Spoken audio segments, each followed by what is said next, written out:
Greetings, friends. Halloween is around the corner. You know what that means. It's time to make some spooky beats. The Korean thriller drama Squid Game came out on Netflix about a month ago, and it's become a monstrous phenomenon. On top of that, the soundtrack is breathtakingly eerie, quirky, and cinematic. So we thought, why not make a beat of it and show you some sampling tricks and beat making inspo along the way. Per usual, we'll be using Soundation to make the beat. If you're watching this before midnight, October 31st, 2021, you can use the code SPOOK2021 to get 50% off the creator yearly plan on Soundation. We'll start off with a main sample that will be the focal point of the beat, and for this we'll use arguably the most iconic song on the soundtrack called Pink Soldiers. It has a dark and ominous, twisted choir.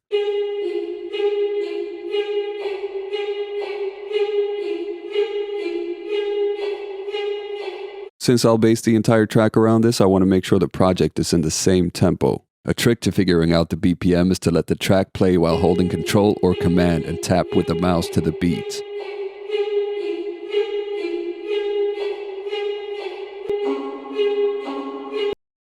So it looks like it's 120 BPM. Let's just double check if it's correct. Make sure the start is aligned. Turn on the metronome and hit play.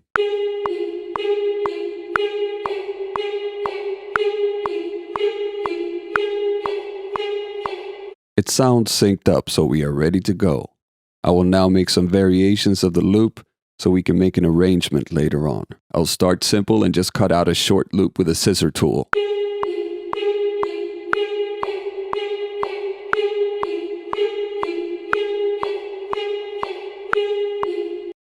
Now I'll copy this by alt-dragging it. And pick the pitch stretch tool and drag it out to double the length. This will pitch it down 1 octave.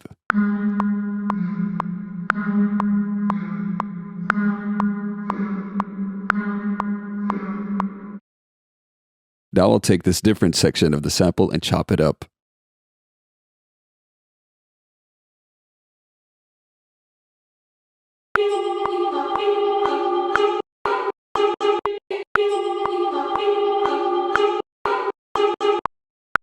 Now that we have 3 sections, we can think about what the arrangement should be like.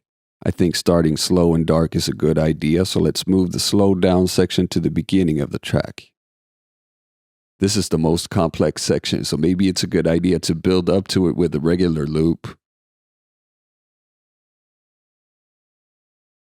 I'm not going to make a full arrangement, so I'll just end it with a slowed down section again.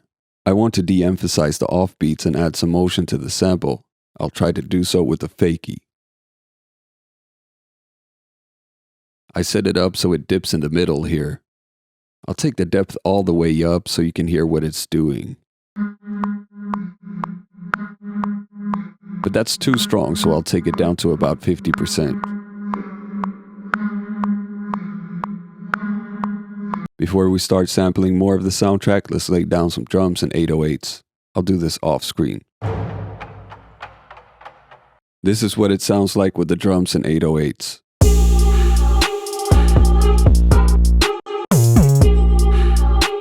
This video is mainly about sampling, but I'll quickly walk you through what we've done here. The drums are using the trap kit on the SPC. They start off very sparse with just the snares. And then some hi-hats and snare rolls.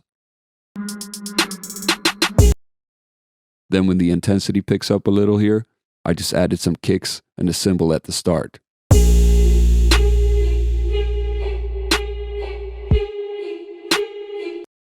Still pretty laid back. As the sample then gets more complex, so do the drums with even more kicks, lots of sprinkly hi-hats, and some other sounds.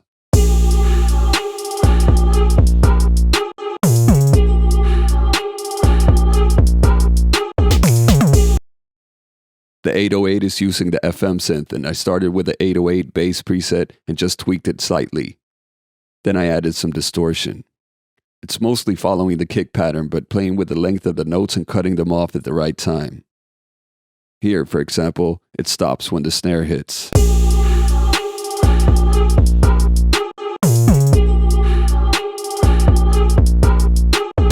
This makes for a really dynamic and polished sound when you play together with the drums. Obviously, you need to select notes that go together with the sample. Without going into music theory, you can just input them, select them, and move them around with the arrow keys while the sample is playing until it sounds good.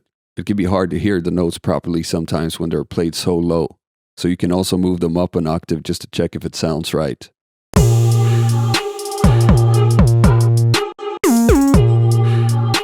Then move them back down. Now I want to add some percussion from the soundtrack, and there's a lot to choose from. I've picked out 3 parts and added them to the project. First, we've got the track Murder Without Violence, with some nice ticking percussion.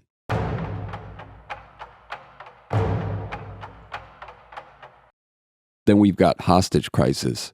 I don't even know what this is, but it sounds like a bunch of skipping ropes whizzing through the air.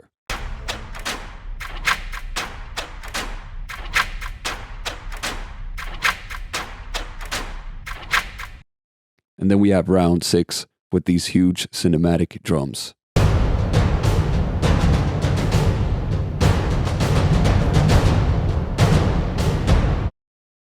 As you can hear,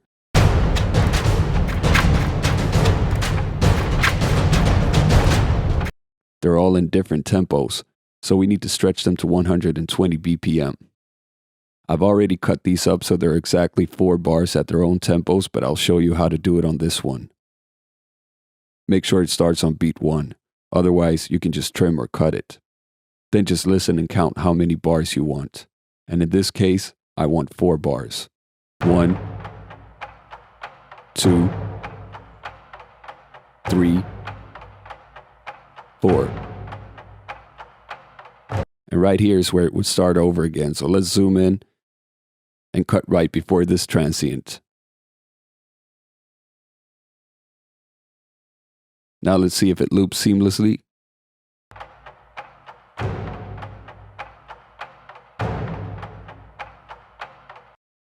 It sure does. Now we can stretch them to the right tempo. Since there's no melodic content in these samples, I can just use the pitch stretch tool and drag the sides of the clip so they fit perfectly in 4 bars. Now they should all be in the same tempo.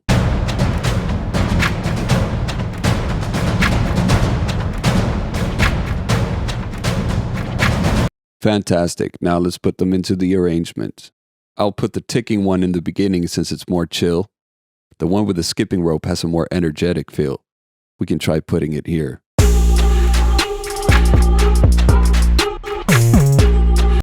No, that sounds too chaotic. So I'm just going to copy this one over here.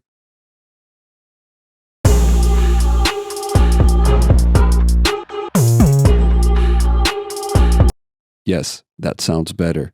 But maybe the skipping rope sample could work well here as a build-up.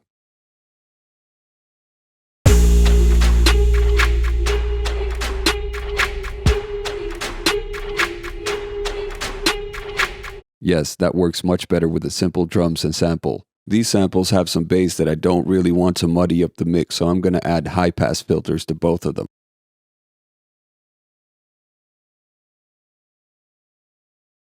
This sample is probably too busy to use as is.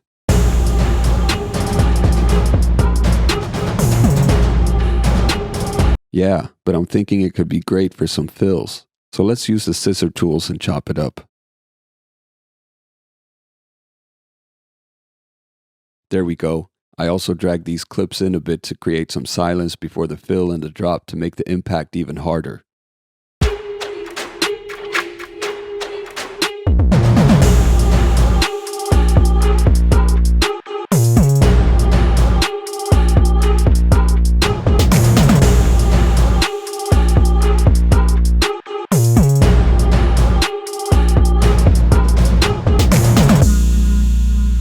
Another track that grabbed my attention was Dead End, because it has a dark, intense ambience with no real rhythm or melody.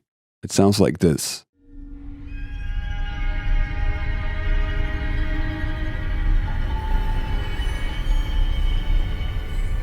I was thinking of adding this to the build-up to add more tension. Let's try it out.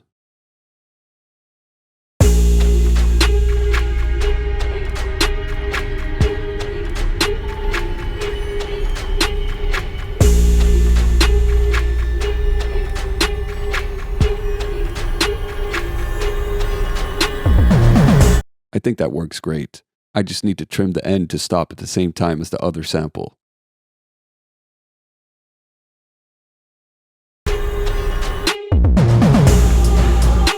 Another great track is Way Back Then, which has some percussion and what sounds like a recorder played by a 6-year-old.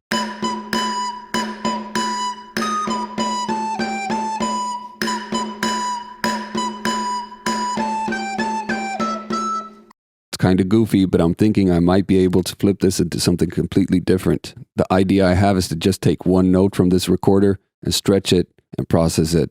Let's find a long note. I think this one could work. So I'll cut it out with a scissor tool. Now, let's try to pitch stretch it. I will solo it together with the main sample to make sure it's pitched correctly.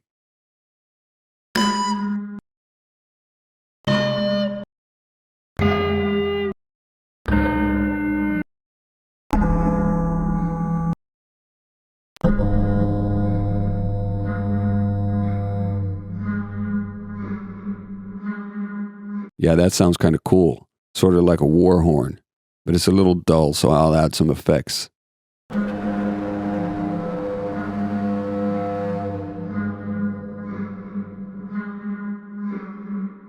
Now it really sounds like a war horn. I added a high-pass filter to remove the bass, compression, distortion, a lot of reverb, and tremolo to get some stereo movement. Now I'll just copy this out over the arrangement where I feel like it fits. I added it to the build-up and the outro. The last thing I want to do is take care of the ending. I'm going to extend this loop all the way to the end. And right now, it's too abrupt with the sample cutting off here.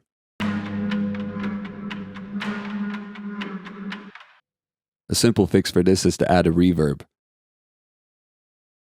Make it a little longer, and automate the wetness to only come in at the end, like this. Then we get this nice reverb tail.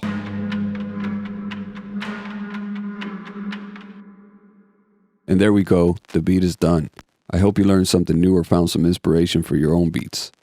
Like, subscribe, comment, have a killer Halloween. Let's listen to the final beat.